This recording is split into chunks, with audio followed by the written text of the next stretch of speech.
The titanium doors of the arena hissed open, and Commander Reeves stepped into the crystalline combat sphere.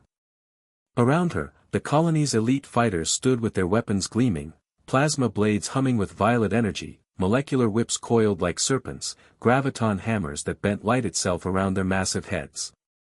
She carried nothing. The mercenary captain, Cross, laughed first. His cybernetic jaw clicked as he gestured with his energy lance. The famous commander comes unarmed. Is this a joke, or have the stories of your victories been greatly exaggerated? The others joined in, nervous laughter that echoed through the observation galleries where thousands watched. This was the Tournament of Blades, the annual contest that determined mining rights to the asteroid belt's most valuable sectors. Every fighter brought their finest weapon, their most lethal technology. Reeves simply cracked her knuckles, the sound oddly loud in the sudden silence that followed. These are enough. Cross's laughter died. He'd heard whispers, of course. Rumors from the outer colonies about a commander who fought with her bare hands, who'd survived the Titan Station massacre without a weapon. But rumors were cheap in the void between stars.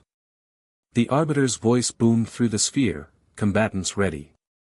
First blood or submission. Begin. Cross moved first, his lance streaking forward in a blur of coherent plasma. Reeves shifted left, her movement precise, economical. The lance passed close enough to char her uniform's shoulder, but she was already inside his guard. Her fist struck his solar plexus with a sound like a hammer on steel. Cross's armor, military grade, capable of deflecting small arms fire, crumpled inward. He staggered back, eyes wide with shock.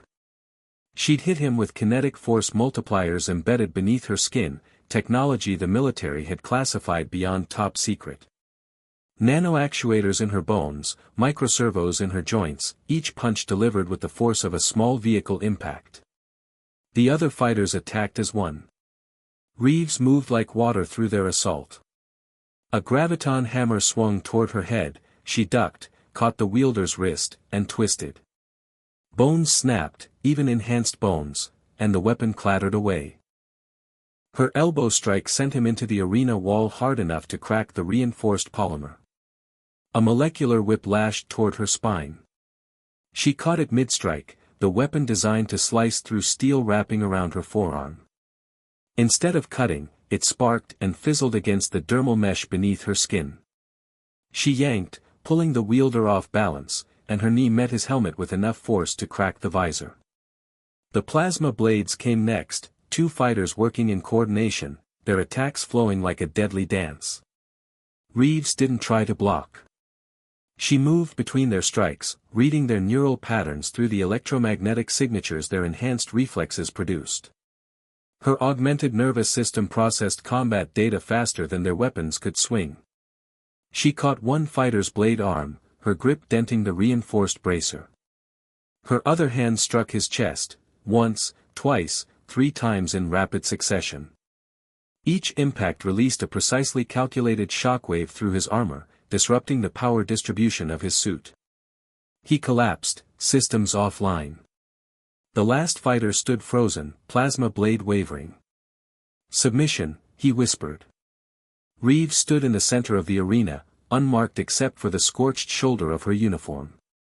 Around her, the colony's finest fighters lay defeated, their weapons scattered like discarded toys. Cross pulled himself up against the wall, one hand pressed to his dented armor.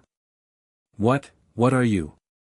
Reeves flexed her fingers, the subtle glow of her internal systems visible through her skin for just a moment. Military scientists thought weapons were the future. They were wrong. The weapon and the warrior, they made them one. She walked toward the exit as the Arbiter announced her victory. Behind her, the fallen fighters began to understand what the outer colonies had learned through hard experience. Sometimes the deadliest weapon in the void between stars was the one that wore a human face and cracked its knuckles before a fight. The mining rights were secured. The message was sent. And Commander Reeves, as always, had needed nothing more than her hands to deliver it.